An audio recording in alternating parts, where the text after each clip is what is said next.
¿Qué tal, queridos hermanos de Red Católica? Alexis Rivero. Antes de comenzar, quiero dejar en claro que todos los atributos que le damos a María son cristocéntricos. Esto significa que cada título, honor o devoción que se le otorga está profundamente arraigado en su relación única con Jesucristo.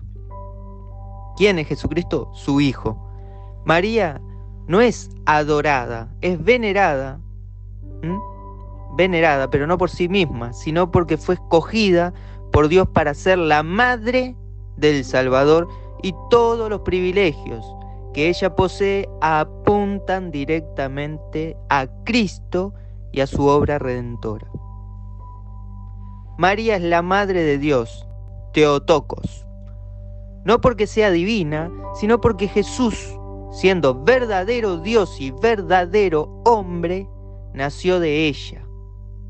Su Inmaculada Concepción no es un mérito propio, sino un don singular de Dios en vista de los méritos de Cristo. Al decir que María es corredentora, no se le coloca al mismo nivel que Cristo, sino que reconocemos su colaboración única en el plan de salvación, siempre subordinada a la obra redentora de su Hijo.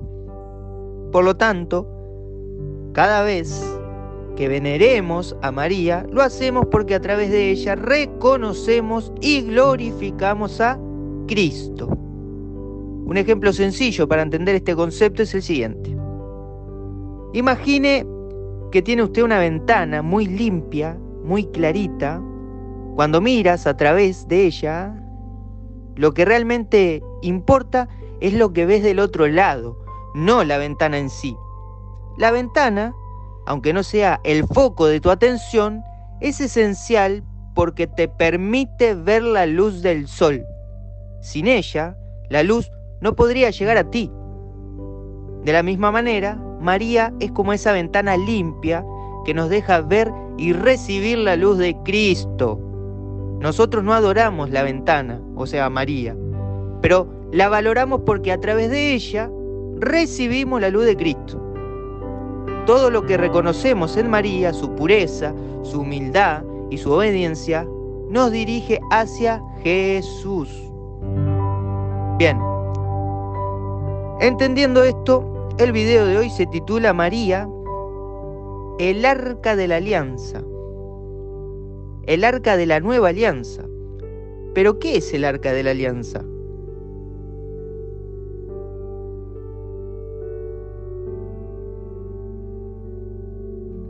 Vamos a echar una mirada a las instrucciones divinas para el arca de la alianza.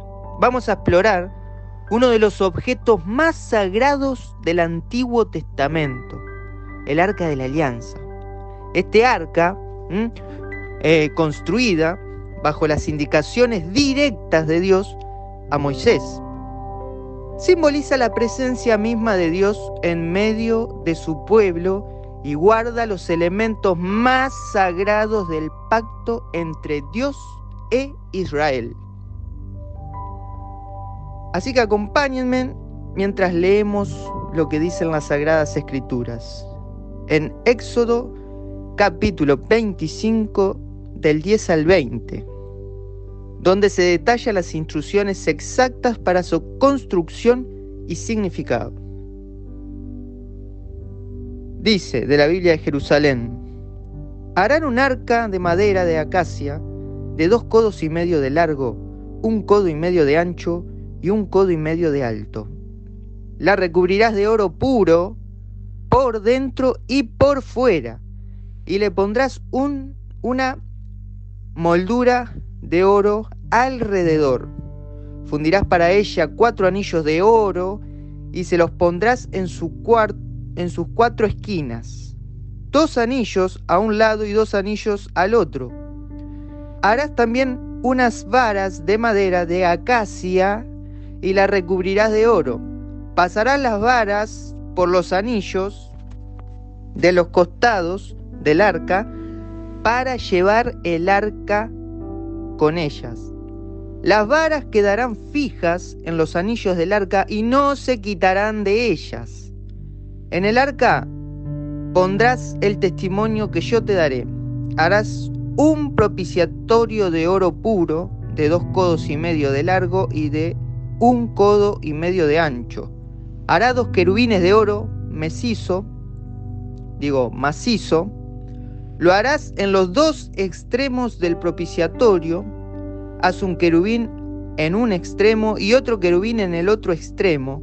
Formarás los querubines en una sola pieza con el propiciatorio en sus 2 extremos. Versículo 20. Los querubines tendrán las alas extendidas hacia arriba, cubriendo con ellas el propiciatorio, y estarán uno frente al otro, mirando hacia el propiciatorio. Palabra del Señor. Bien, vamos a comentar este capítulo del Éxodo y los símbolos que tenía el Arca de la Alianza. El pasaje de Éxodo 25, del 10 al 20, describe en detalle cómo debía ser construida el Arca de la Alianza, siendo las instrucciones directas de Dios. Cada elemento del arca y sus materiales tienen un simbolismo profundo, tanto en el contexto del Antiguo Testamento como para nuestra comprensión espiritual de hoy. La madera del arca, que lo vemos en del versículo 10 y 13, de madera de acacia era el arca, y la madera de acacia era conocida por su duradera, por ser duradera e incorruptible. Vayan prestando atención. Un material resistente al paso del tiempo y a las plagas. Esto simboliza a Cristo en su humanidad y sin pecado. Al mismo tiempo, nos invita a ver a María una figura de pureza e incorruptibilidad.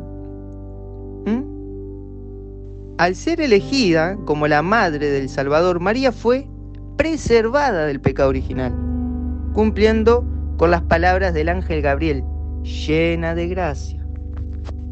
En Lucas, capítulo 1, versículo 28.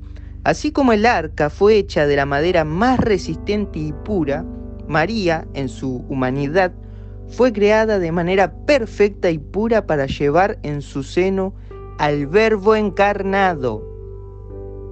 Después dice en el versículo 11, 13 y 17, oro puro. El arca debía ser recubierta de oro puro, tanto por dentro como por fuera.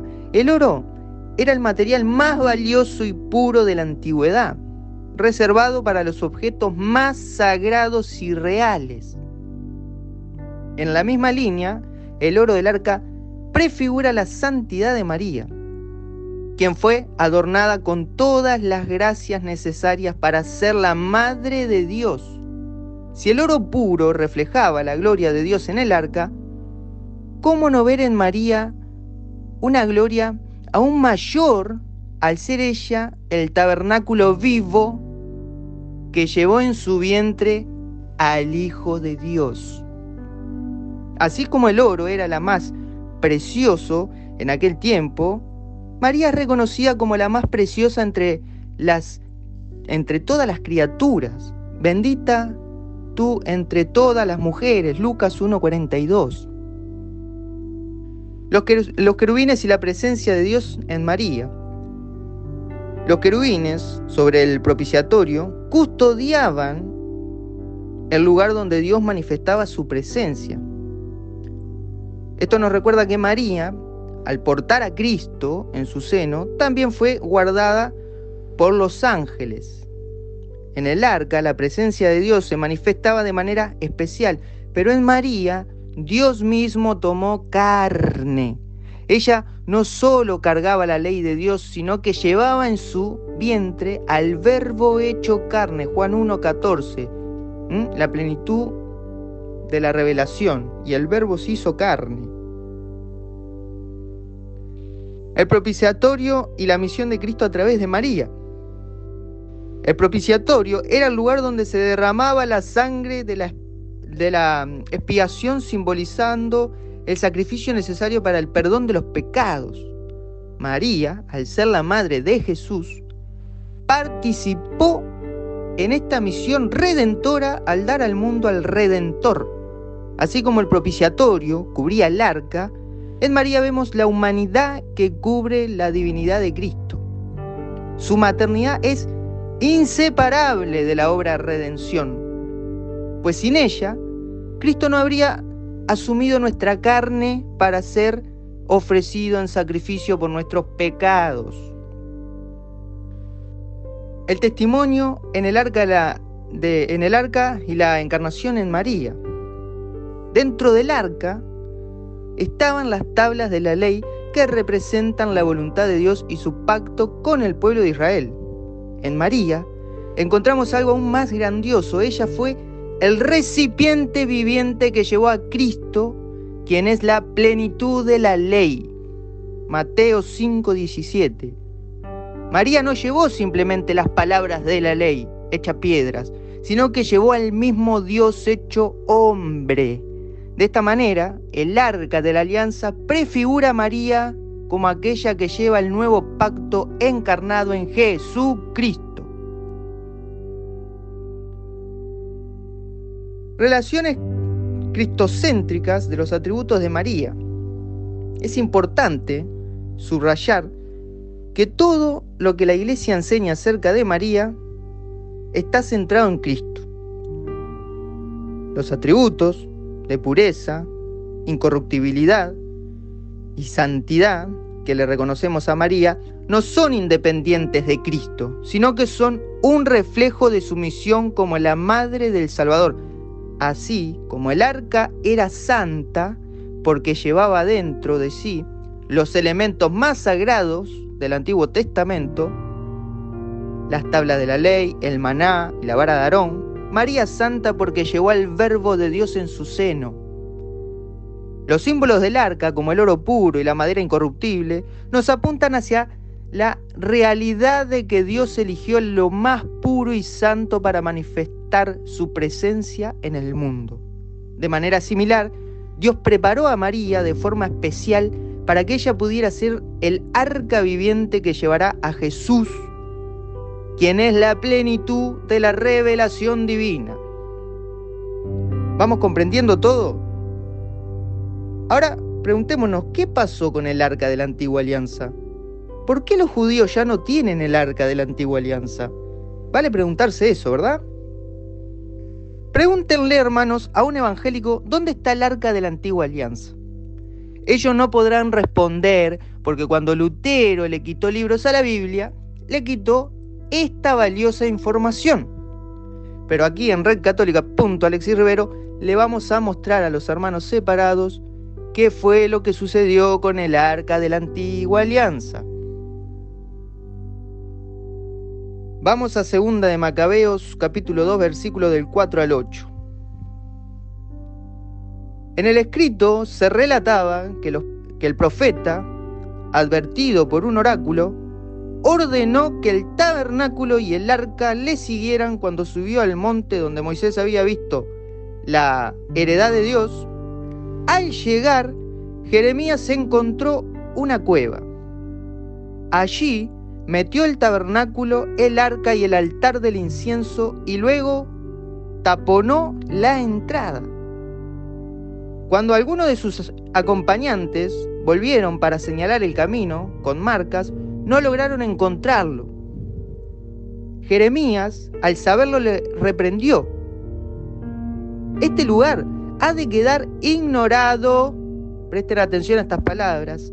Este lugar debe quedar ignorado hasta que Dios vuelva a reunir a su pueblo y le sea propicio.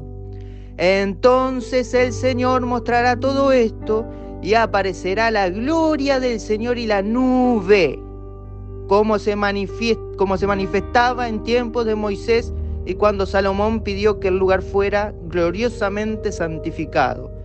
Palabra del Señor. En este pasaje, 2 Macabeos, capítulo 2, versículo del 4 al 8, se narra cómo el profeta Jeremías, guiado por un oráculo, escondió el tabernáculo, el arca y el altar del incienso en una cueva, sellando la entrada para proteger esos objetos sagrados. Este acto no solo fue una medida para salvaguardar los símbolos más importantes del culto judío, sino que tiene un profundo significado espiritual y escatológico. El ocultamiento del arca es un misterio de Dios. Jeremías, actuando bajo la dirección divina, escondió el arca del tabernáculo para evitar que cayera en manos profanas durante un tiempo de gran crisis para el pueblo de Israel. Este ocultamiento subraya que no se trataba solo de proteger un objeto físico, sino de preservar la relación sagrada entre Dios y su pueblo. El arca era el signo tangible de la presencia de Dios que contenía las tablas de la ley y representaba el pacto entre Dios e Israel. El hecho de que los acompañantes de Jeremías no pudieran volver a encontrar el lugar donde se escondió el arca subraya el carácter misterioso y divino de este acto. Era un lugar que debía quedar ignorado hasta el momento indicado por Dios. Vayan prestando atención. La esperanza del futuro, la reunión del pueblo y la manifestación de la gloria de Dios. En el versículo 7 es clave para entender el propósito de este ocultamiento. Jeremías le dice a sus acompañantes que este lugar no será revelado hasta que Dios vuelva a reunir a su pueblo y le sea propicio. Esta promesa es un mensaje de esperanza. Dios no ha abandonado a su pueblo y aunque el arca y el tabernáculo estén ocultos, su presencia y su pacto no se han olvidado. Este versículo tiene un fuerte eco escatológico, ya que apunta hacia un tiempo futuro en el que Dios restablecerá su relación plena con su pueblo. En este contexto, el arca, que simboliza la presencia de Dios, será revelada nuevamente cuando Dios restaure a su pueblo. O sea que el arca escondida debe aparecer. En el versículo 8 profundiza esta esperanza. Entonces el Señor mostrará todo esto y aparecerá la gloria del Señor y la nube, como se manifestaba en tiempos de Moisés y cuando Salomón pidió que el lugar fuera glorificado, cuando el lugar fuera gloriosamente santificado. Aquí se nos promete que en ese futuro tiempo de gracia y restauración, la gloria de Dios se manifestará de nuevo de manera visible, tal como lo hizo en el pasado con la nube, la Shekinah, de la presencia divina, cubriendo el tabernáculo en el desierto y en el templo de Salomón. En el tiempo de Moisés, la nube, la Shekinah, cubría el tabernáculo y el monte Sinaí era una manifestación visible de la presencia de Dios entre su pueblo. Este fenómeno es significativo en la teología bíblica por varias razones. La nube en el monte Sinaí. Cuando Moisés recibió las tablas de la ley en el monte Sinaí, la presencia de Dios se manifestó como una nube que cubría el monte. Eso se lo ve en Éxodo 19, capítulo 19, del 16 al 18. Se describe como una densa nube cubrió el monte y un sonido de trompeta se hizo muy fuerte, indicando la presencia divina. Esta nube simbolizaba la santidad y el poder de Dios y servía como una señal de su cercanía a Moisés y al pueblo de Israel. También tenemos la nube en el tabernáculo, en Éxodo 40, 34 al 35. Después de que el tabernáculo fue completado, la nube cubrió el tabernáculo y la gloria del Señor llenó la morada. Esta nube era una manifestación continua de la presencia de Dios, guiando y protegiendo a Israel durante su peregrinación en el desierto. La nube servía como un signo visible de la guía y protección divina. También tenemos la nube en el templo de Salomón. Un fenómeno similar ocurrió cuando el templo de Salomón fue inaugurado en Primera de Reyes 8, 10, 11. Ese templo estaba lleno de imágenes. Si leen los evangélicos estos se desmayan. Se describe cómo la nube en ese templo lleno de imágenes llenó el templo señalando la presencia de Dios y confirmando que el lugar estaba dedicado a su adoración. En resumen, la nube que cubría a Moisés y el tabernáculo representaba la presencia inminente de Dios y su gloria. Era un símbolo tangible de la relación especial entre Dios y su pueblo y señalaba su guía y protección. Esta manifestación de la gloria divina es una de las formas en que Dios se mostró de manera visible y poderosa en la vida del pueblo de Israel. La profecía, en 2 de Macabeos, nos lleva a entender que esta manifestación de la gloria de Dios ocurrirá nuevamente cuando Dios reúna a su pueblo. O sea, que el arca de la alianza aparecerá nuevamente cuando la nube de Dios vuelva a aparecer.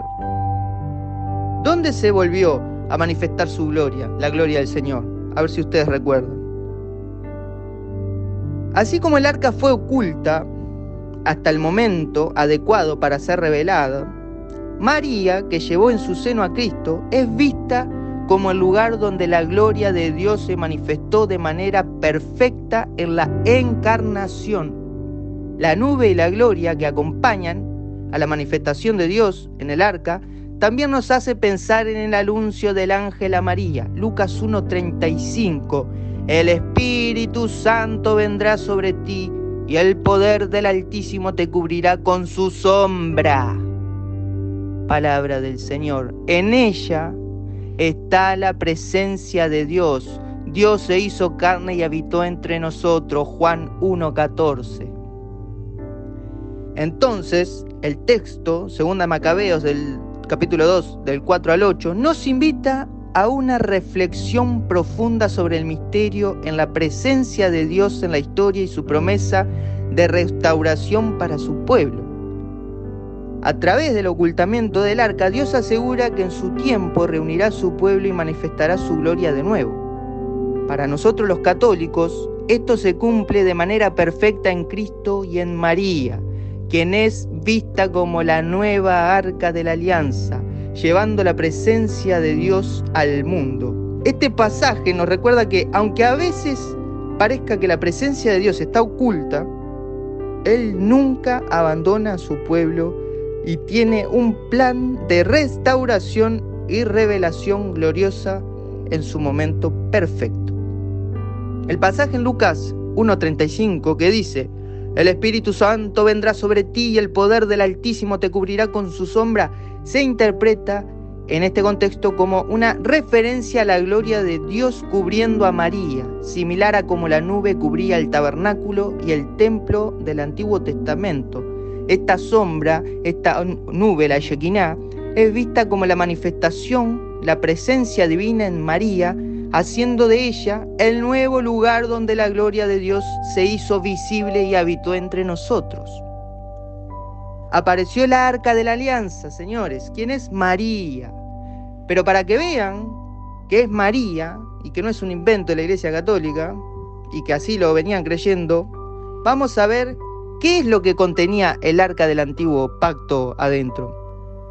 Si leemos Hebreos, capítulo 9, versículo 4, San Pablo nos dice: el arca de la alianza, cubierta de oro puro, en la que estaba una urna de oro con el maná, la vara de Aarón que reverdeció y las tablas del pacto, palabra del Señor. Este versículo describe algunos de los elementos sagrados que estaban dentro del lugar santísimo del tabernáculo, que representaban la presencia de Dios en el antiguo pacto con Israel. Pero vamos a la tipología. Tranquilo, a ver, si no sabes qué es una tipología, aquí te lo explico. La tipología es un método de interpretación bíblica en que ciertos eventos, personas o cosas del Antiguo Testamento se entienden como prefiguraciones o símbolos de la realidad o realidades mayores reveladas en el Nuevo Testamento. En otras palabras, los tipos del Antiguo Testamento prefiguran antitipos del Nuevo Testamento. Entendiendo esto, vamos a ver la tipología de los elementos dentro del arca de la antigua alianza. Estaba la urna de oro con el maná. La urna contenía el maná, el alimento milagroso que Dios proporcionó a los israelitas durante su peregrinación en el desierto. Tipología. En el Nuevo Testamento, el maná es tipificado como una prefigura del pan de vida que es Cristo. En Juan 6, 32 al 35, Jesús se identifica él mismo como el verdadero pan que ha descendido del cielo, ofreciendo vida eterna a quienes crean en él. Así, el maná en la urna representa a Cristo como el sustento espiritual que satisface la necesidad más profunda de la humanidad. Pero también estaban las varas de Aarón. La vara de Aarón, que había reverdecido y florecido, era una señal de la elección de Aarón como sacerdote y de la autoridad divina dada a él y a su linaje. La tipología, esta vara, es vista como una prefiguración de la autoridad de Cristo como el sumo sacerdote según el orden de Melquisedec. En Hebreos 7 se presenta a Jesús como el sumo sacerdote eterno que intercede por la humanidad, y la vara de Aarón reverdecida simboliza la vida y la autoridad que Cristo trae como el mediador entre Dios y el hombre. Pero también estaban las tablas del pacto. Las tablas contienen los 10 mandamientos, la ley que Dios dio a Moisés en el monte Sinaí, representando el pacto entre Dios e Israel. ¿Y cuál es la tipología en el Nuevo Testamento?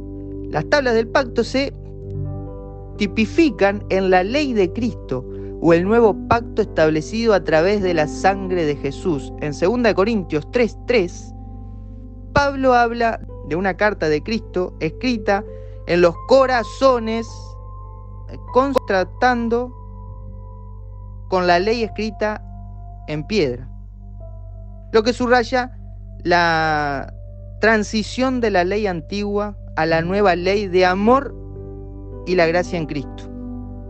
Estos elementos del Arca de la Alianza son, por tanto, entendidos en la tipología cristiana católica como prefiguraciones de realidades más profundas y plenas reveladas en la vida y obra de Jesucristo. Entonces, todo lo que había en el Arca de la Alianza eran prefiguras de nuestro Señor Jesucristo. Pero lo que había dentro de María cumple y supera las prefiguraciones encontradas en el Arca del Antiguo Testamento. Veamos. La urna que tenía el maná. En el Antiguo Testamento, la urna contenía el maná, el sustento divino para el pueblo de Israel en el desierto, simbolizando el sustento físico y espiritual proporcionado por Dios. Pero el cumplimiento en María es vista como la receptora del pan de vida, que es Jesús. En Juan 6:35, Jesús se presenta a sí mismo como el pan de vida que da vida eterna. Así como la urna contenía el maná, el sustento físicamente, María lleva en su seno a Cristo, quien sustenta espiritualmente a la humanidad. María, por tanto, se convierte en el recipiente del verdadero pan celestial que alimenta a todos. Las varas de Aarón. La vara de Aarón, que reverdeció y floreció, fue un signo de la elección divina y la autoridad sacerdotal. Pero en María es vista como la nueva y perfecta vara que lleva en su seno al sumo sacerdote, Jesús. En Hebreos 7:17, Jesús es presentado como el sumo sacerdote eterno. La reverdecimiento de la vara de Aarón prefigura la pureza y la santidad de María, quien por medio del Espíritu Santo concibió a Jesús, que es el sumo y eterno sacerdote que intercede por la humanidad. Las tablas del pacto contenía los 10 mandamientos que representaba la ley del pacto entre Dios y los hombres, la ley hecha piedra. Pero María, al dar a luz a Jesús, es la encarnación de un pacto. Se convierte en el lugar donde se cumple la ley y el nuevo pacto de amor y gracia. En Jeremías 31, del 31 al 34, se profetiza un nuevo pacto en el que la ley será escrita en los corazones. María, al ser la madre de Jesús, es el lugar donde la ley de Dios se hace carne y vive entre nosotros. Juan 1:14. María, como la nueva arca de la alianza, encarna y supera las prefiguras del arca del Antiguo Testamento. Ella lleva en su seno a Jesús, quien es el cumplimiento de los símbolos y las promesas representadas por los elementos de la antigua arca.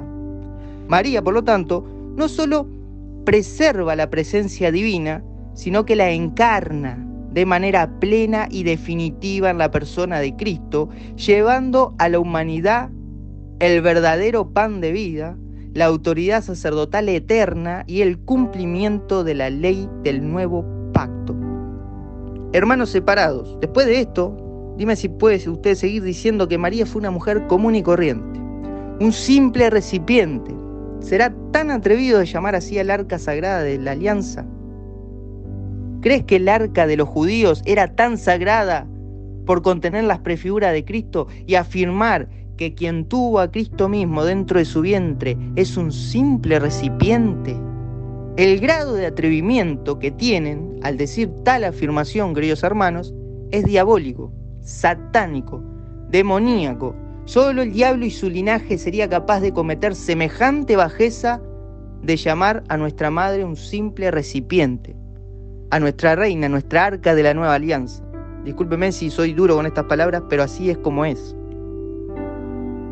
Y esto lo sabían los apóstoles, esto lo sabían los evangelistas, esto lo sabía el linaje de la mujer, y es ignorado por el linaje de la serpiente. Veamos una hermosa analogía de San Lucas. Vean qué sucede con el rey David al visitar a Obededón en la región montañosa de Judá. Pero por si no saben lo que es una analogía, les explico. Una analogía bíblica es una comparación o semejanza que se hace entre dos conceptos o realidades dentro del mismo contexto bíblico para ilustrar una verdad espiritual o teológica. Este tipo de analogía utiliza elementos o situaciones de las Escrituras para ayudar a comprender mejor principios o doctrinas religiosas. Las analogías bíblicas a menudo se encuentran en las parábolas de Jesús, donde se utiliza historias y comparaciones cotidianas para enseñar lecciones morales o espirituales profundas. También pueden aparecer en la forma simbólica o metáforas a lo largo de toda la Biblia. Podemos ver algunos ejemplos bíblicos, el pastor y las ovejas en Juan 10:11. Jesús se describe a sí mismo como el buen pastor que da la vida por las ovejas. Esta analogía compara a Jesús con un pastor que cuida, protege a sus ovejas, ilustrando que su papel como guía y protector espiritual de sus seguidores. Así se muestra.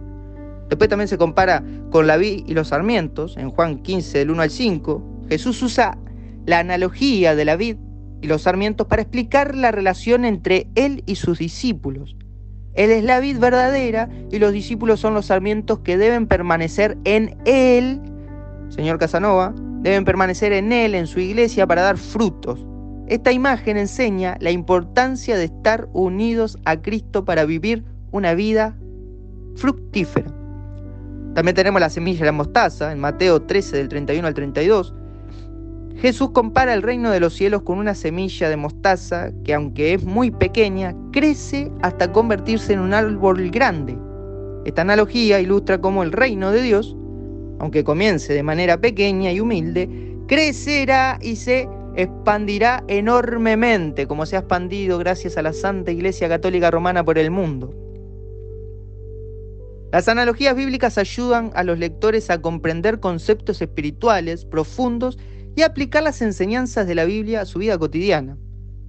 Sabiendo esto, vamos a 2 de Samuel, capítulo 6, versículo 2, y dice: David se levantó y fue con toda la gente que tenía consigo a Balaá de Judá, para hacer subir allí el arca de Dios, sobre la cual está invocando el nombre de Dios, Señor de los ejércitos, que habita entre los querubines. Palabra del Señor.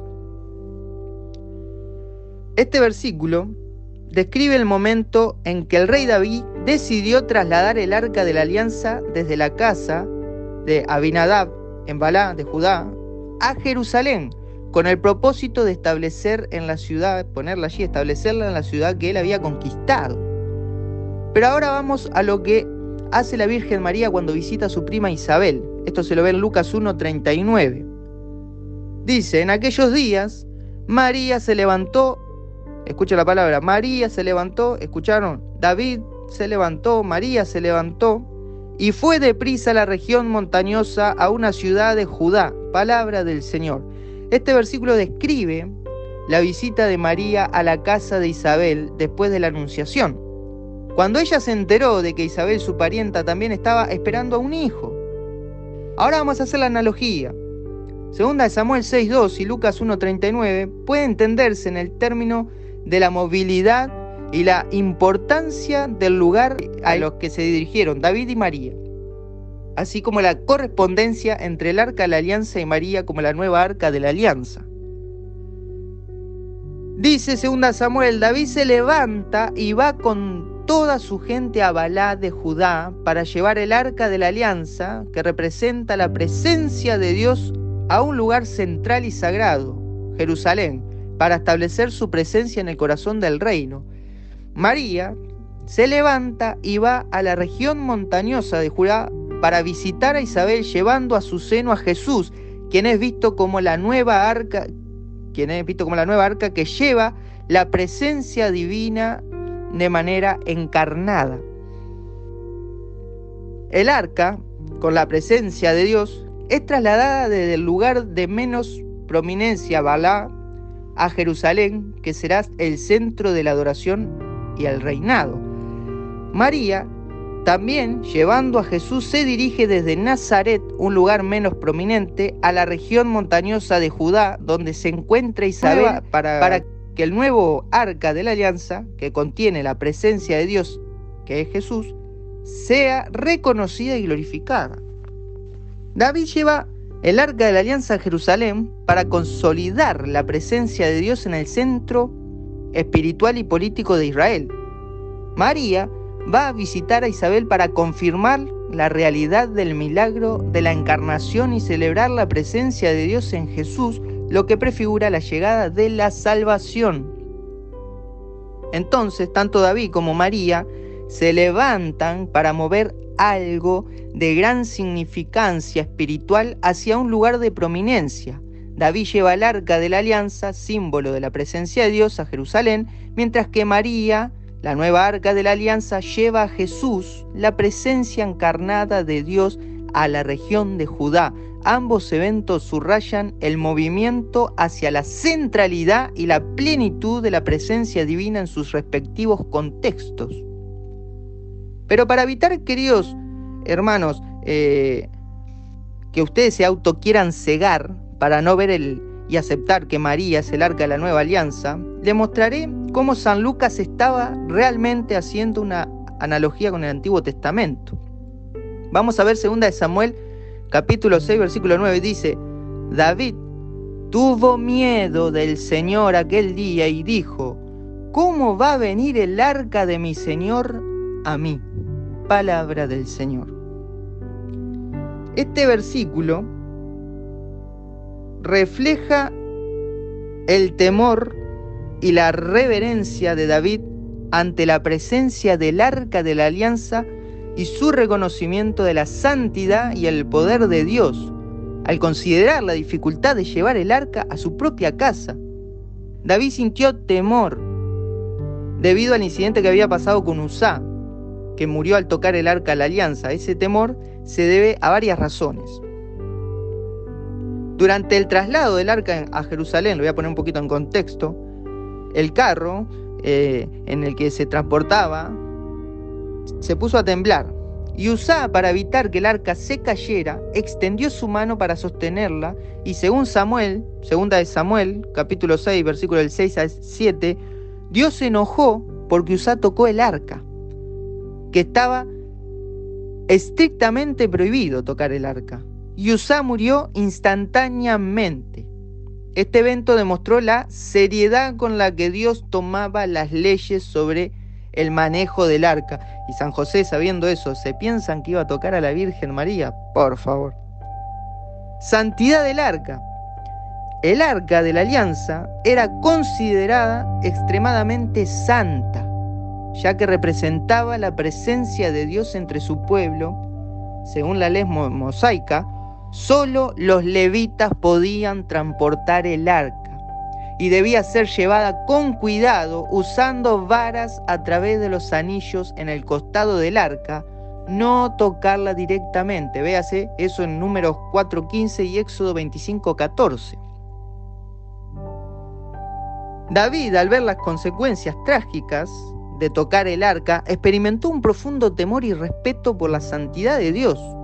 El temor de David refleja su reconocimiento de la seriedad y el poder de Dios y la necesidad de obedecer rigurosamente las instrucciones divinas.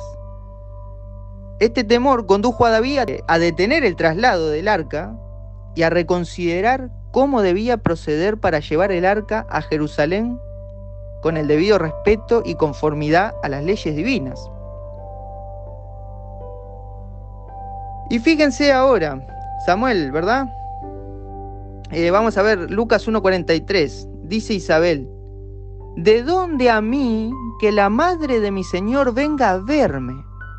¿Vieron esa analogía con 2 de Samuel? David expresa temor, reverencia, al preguntarse: ¿cómo va a venir a mí el arca de mi Señor? ¿Cómo va a venir el arca de mi Señor a mí? Tras el incidente de Uzá, reconociendo la santidad del arca y la presencia de Dios en ella, del mismo modo, en Lucas 1:43, Isabel expresa asombro y humildad al decir: ¿de dónde a mí que la madre de mi Señor venga a verme? Reconociendo la presencia divina en María, quien lleva en su seno a Jesús, el Señor. David siente temor ante el arca, que representa la presencia de Dios. Isabel siente humildad y asombro ante María, quien lleva en su seno a Jesús, la presencia encarnada de Dios. David reconoce el arca, que es algo sagrado, mucho más allá de lo que él como ser humano puede controlar o manejar. Esto lo lleva a una profunda reflexión sobre la santidad de Dios. Isabel, al igual que David, reconoce la grandeza de lo que está ante ella. María no solo es una mujer embarazada, sino que es la madre del Señor. Isabel se siente indigna de recibir tal visita. David se pregunta: ¿cómo puede el arca, con su inmensa santidad, venir a él? Isabel se pregunta: ¿cómo puede ella, una persona humilde, recibir la visita de María, quien lleva en su seno al Salvador?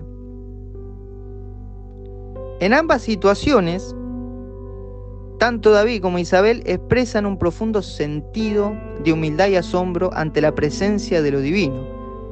Mientras el arca de la alianza era el símbolo de la presencia de Dios en el Antiguo Testamento, María en el Nuevo Testamento es el arca de la nueva alianza, pues lleva en su vientre a Jesús, que es Dios mismo hecho carne, el Emanuel con los otros. Pero esto sigue, esto continúa para que vean las similitudes que siguen y comprendan el trasfondo de esta analogía. Dice 2 de Samuel 6:11: el arca de Yahvé permaneció 3 meses en casa de Obededón de Gat, y Yahvé bendijo a Obededón y a toda su casa. Palabra del Señor. Este versículo narra cómo después del incidente con Uzá, el arca de la alianza fue llevada a casa de Obededón, donde permaneció por 3 meses, trayendo bendiciones a su hogar.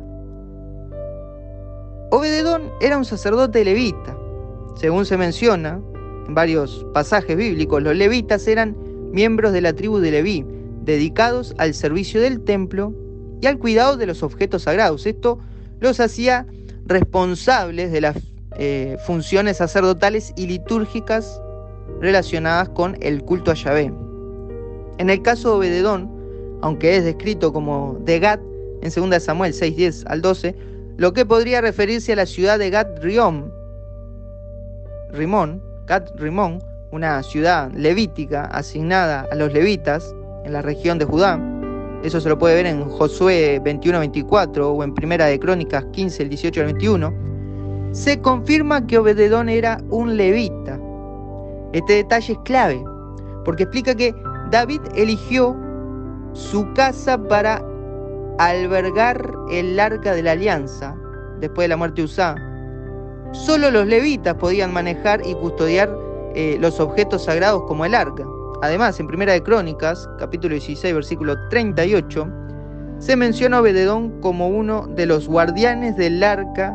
Una vez llegó a Jerusalén desempeñando un papel importante en el culto. Esto refuerza su identidad como levita y su responsabilidad en el manejo de los aspectos sagrados del culto de Yahvé.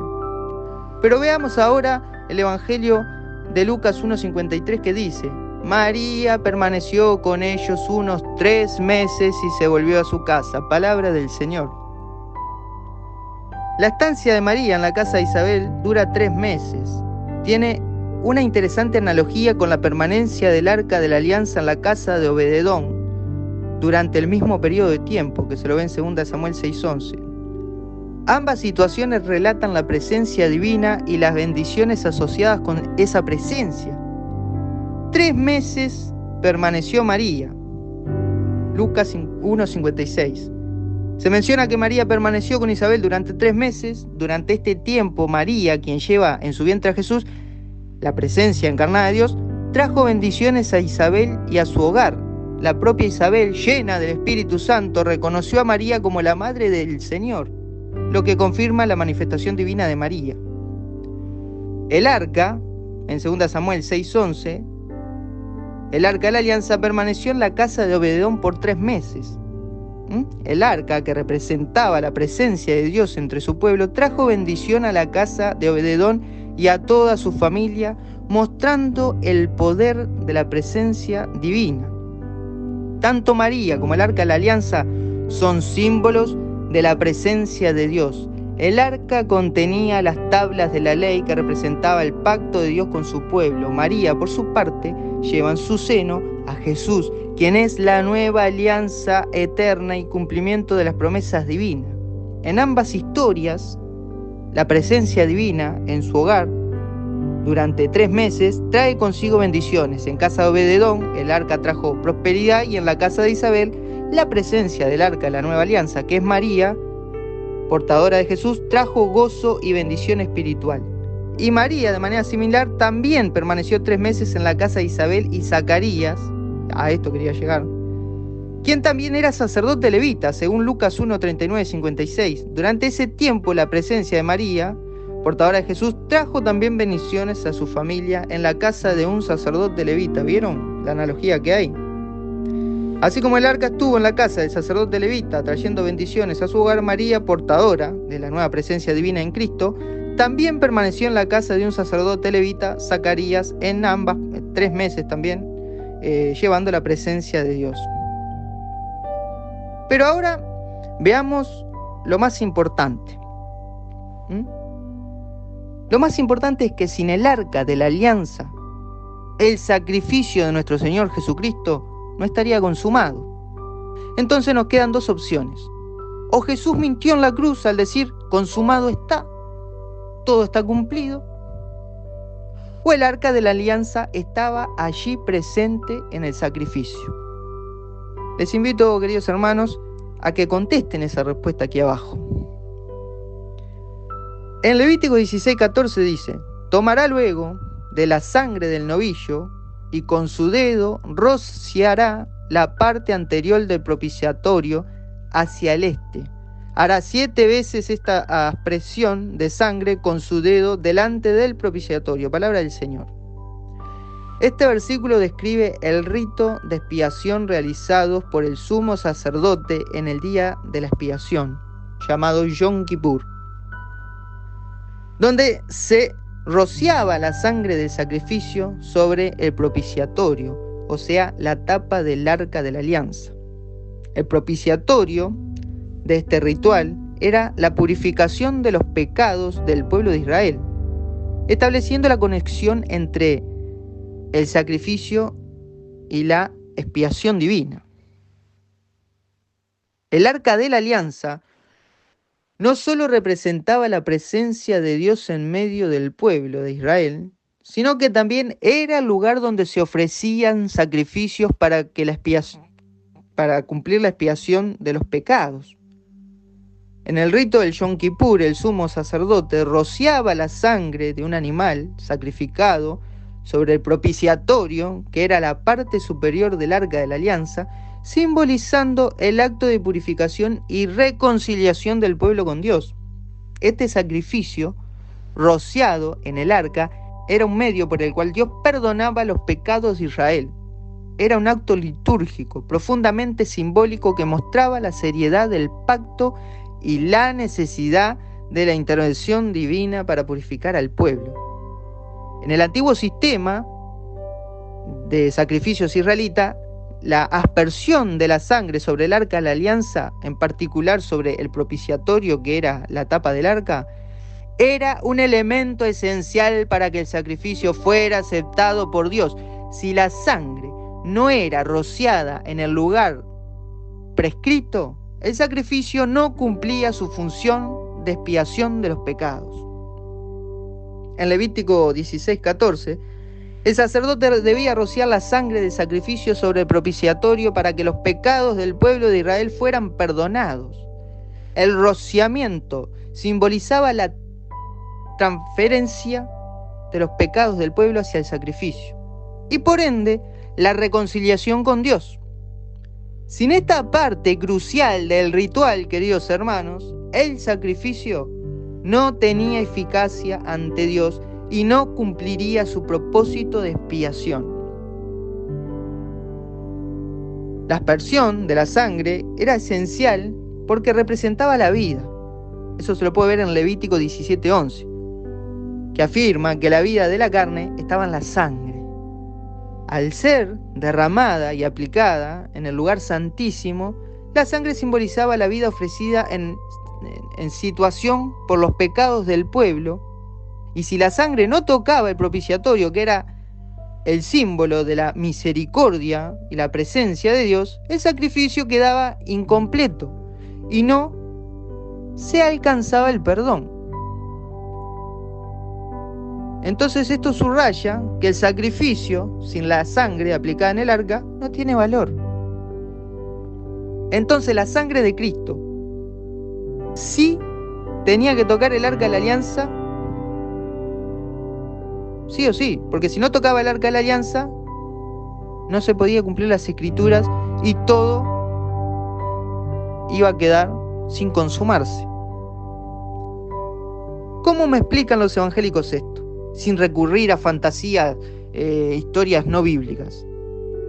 No tienen manera de explicar el sacrificio del Señor Jesucristo, no tienen manera de validar el sacrificio del Señor Jesucristo sin el arca de la alianza. Y por eso no son guiados los hermanos por el Espíritu Santo, que es el Espíritu de la verdad plena.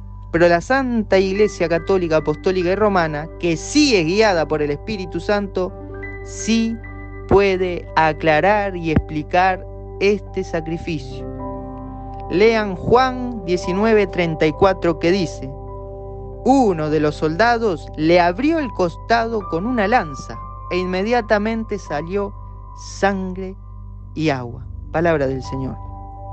Este versículo describe el momento en que uno de los soldados romanos perforó el costado de Jesús mientras estaba en la cruz, y de la herida brotó sangre y agua. Este evento tiene significados teológicos profundos, incluyendo la receptación de la sangre de Cristo como el sacrificio redentor y el agua como símbolo de la purificación y el nuevo nacimiento en el Espíritu. Pero lo más importante es que cuando esta sangre salió, ¿quién estaba allí? Juan 19:25 dice: junto a la cruz de Jesús estaban su madre, la hermana de su madre, María, la mujer de Cleofás, y María Magdalena. Palabra del Señor. María estaba presente en la crucifixión de Jesús, observando el sacrificio de su hijo. La imagen de María al pie de la cruz destaca su papel central en la redención que se estaba llevando a cabo. La sangre de Jesús en San Juan 19:34 se relata como se ve que el soldado, cuando le perforó el costado de Jesús, brotó sangre y agua. Esta sangre es el signo del nuevo pacto y la redención que Jesús ofrece por medio de su sacrificio. En el Antiguo Testamento, la sangre del sacrificio se rociaba sobre el propiciatorio, que era la parte de arriba del Arca de la Alianza. Y el Arca de la Alianza era el lugar de encuentro entre Dios y el pueblo de Israel. Y su propiciatorio era donde se manifestaba la misericordia divina. María, como la nueva Arca de la Alianza, lleva en su seno a Jesús, quien es el Cordero sacrificado, y al estar María presente en la crucifixión, ella se convierte en el lugar donde la sangre del nuevo pacto es derramada. Así, el sacrificio de Jesús, el Cordero de Dios, se realiza en el contexto de la nueva alianza que María, como su madre, estaban simbolizando. Y allí estaba cayendo la sangre del Cordero sobre el Arca de la Alianza, que es María.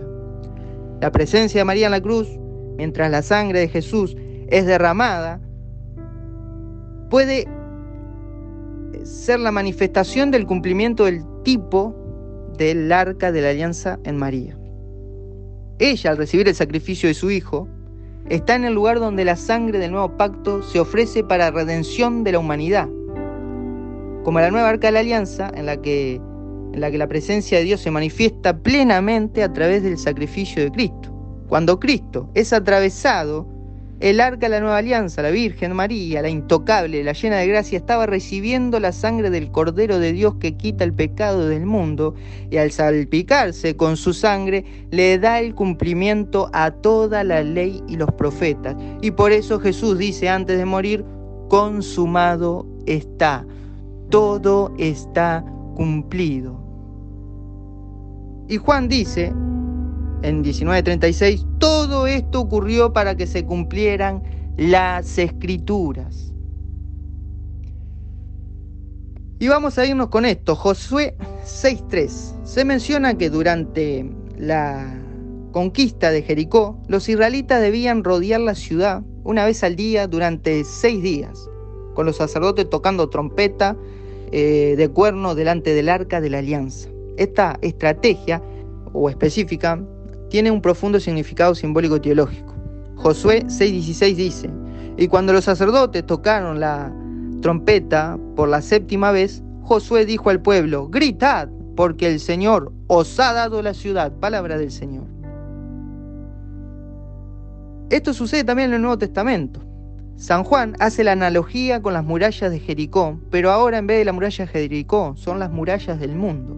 Apocalipsis capítulo 11, se nos habla de 7 ángeles que tocan 7 trompetas y aparece una vez más el Arca de la Nueva Alianza. Vieron que los judíos hasta el día de hoy quieren el Arca de la Alianza porque con ella ganaban batallas, porque eran invencibles, pero después que perdieron el Arca de la Alianza hasta el día de hoy los judíos han pasado de todo. Ellos anhelan encontrar dónde está el Arca de la Alianza y nosotros sabemos, y aquí vuelve a aparecer el Arca de la Alianza. Esta es la primera vez que vuelve a aparecer en las Sagradas Escrituras nuevamente el Arca de la Alianza. Dice Apocalipsis 11:5. El 7º ángel tocó la trompeta y se oyeron en el cielo grandes voces que decían: el reino del mundo ha pasado a ser de nuestro Señor y de su Cristo, y Él reinará por los siglos de los siglos. Amén. Palabra del Señor. Este versículo marca el inicio de la proclamación del reino de Dios y el dominio de Cristo, y está asociado con el sonido de la 7ª trompeta, que es un momento clave en la visión apocalíptica de la transformación final del mundo. Josué 6 y Apocalipsis 11 ofrecen una rica reflexión sobre la intervención divina en la historia y la redención. La muralla de Jericó cae después que el pueblo rodea la ciudad durante 7 días, tocando trompetas y gritando en obediencia a las órdenes de Dios. Esta caída simboliza la victoria divina sobre las barreras y fortificaciones que se oponen al plan de Dios. En Apocalipsis, el séptimo ángel toca la trompeta, anunciando la proclamación del reino de Dios y de su Cristo.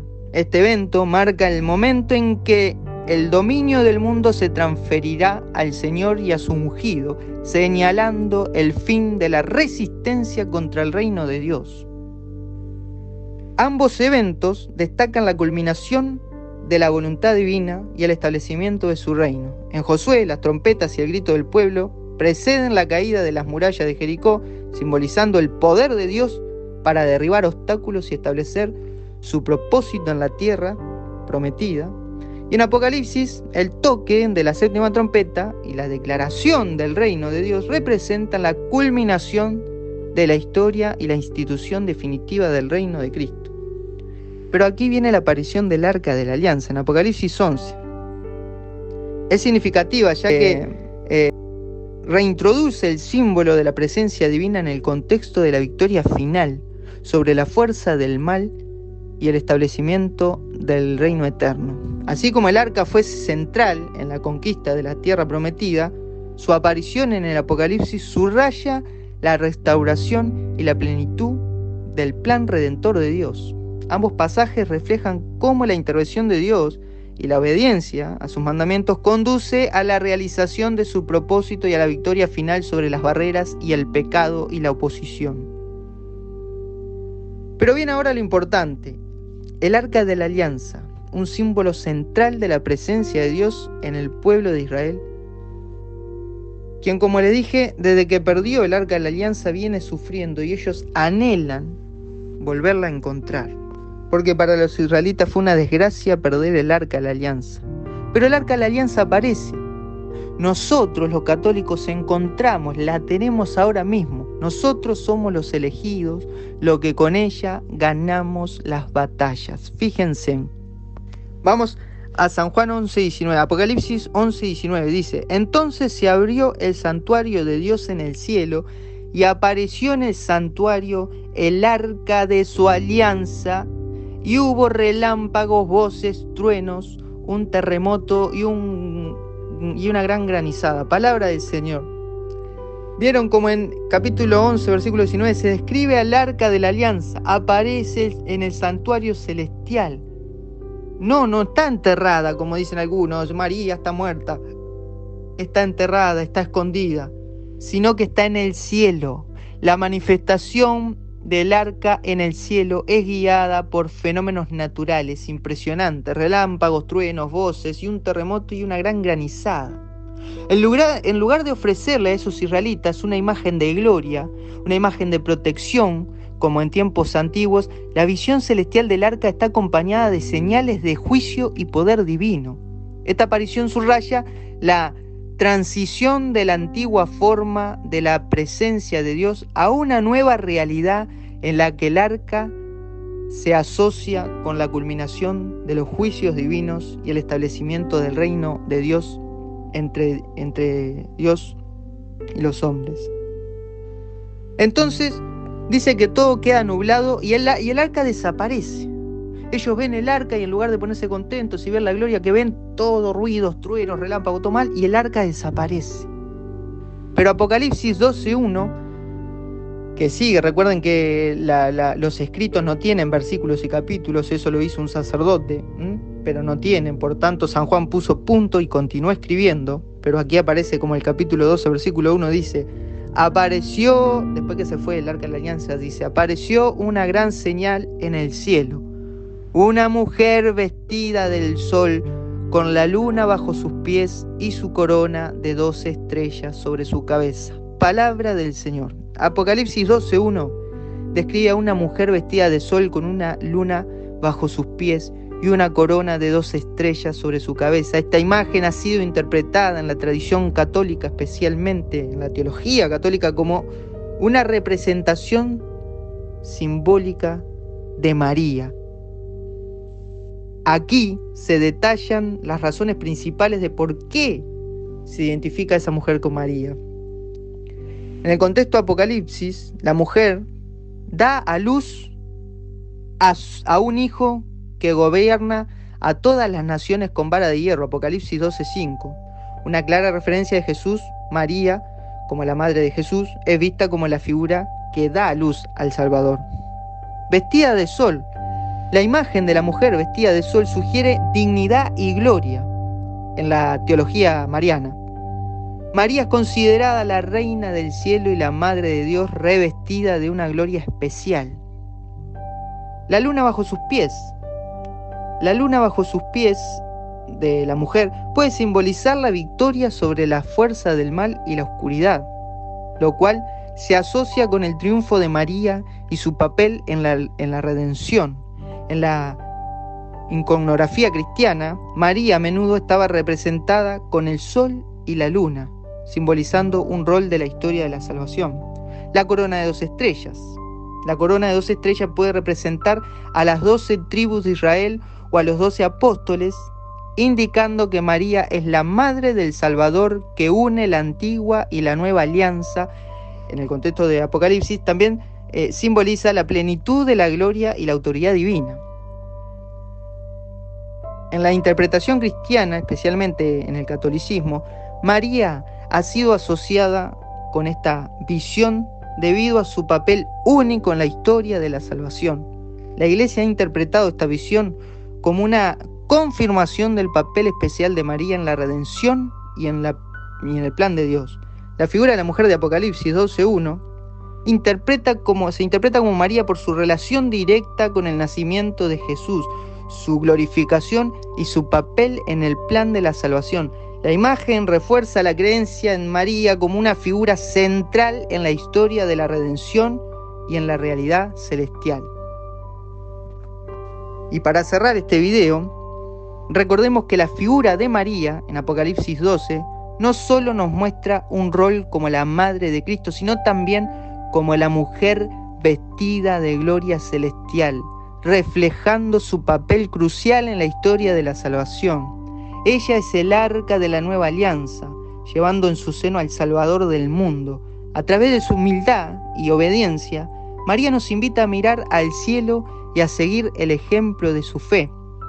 Así como el arca fue un símbolo de la presencia de Dios con su pueblo, María es el signo vivo de la alianza que Dios ha hecho con la humanidad. Gracias por acompañarme en este mensaje que nos ayuda a inspirar o a profundizar en nuestra relación con Dios, sabiendo que María siempre intercede por nosotros y nos guía hacia su Hijo Jesucristo. Si este contenido, querido hermano, te ha ayudado a profundizar en tu fe y a tu comprensión, te invito a suscribirte al canal, activar la campanita de notificaciones para no perderte ninguno de los próximos videos y a comentar cualquier duda que tengas aquí abajo, que voy a estar respondiendo todas las preguntas que me hagan. Pero ya quedó claro que María es el arca de la nueva alianza, la verdadera arca. Aquello de lo del pueblo de Israel era la prefigura de la Santa Virgen María. Nos vamos rezando. Dios te salve María, llena eres de gracia, el Señor es contigo. Bendita tú eres entre todas las mujeres y bendito es el fruto de tu vientre Jesús. Santa María, Madre de Dios, ruega por nosotros los pecadores, ahora y en la hora de nuestra muerte. Amén. Ave María, gracia plena, Dominus tecum, benedicta tui mulieribus et benedictus fructus ventris tui, Iesus. Sancta Maria Mater Dei, ora pro nobis peccatoribus, nunc et in hora mortis nostre. Amén. Gloria Patris et Filii et Spiritus Sancto, sicut erat in un principio et nunc et in semper in saecula saeculorum. Amén. Dios me lo bendiga, hermanos, en el nombre del Padre, del Hijo y del Espíritu Santo. Oren los unos por los otros. Suscríbanse al canal.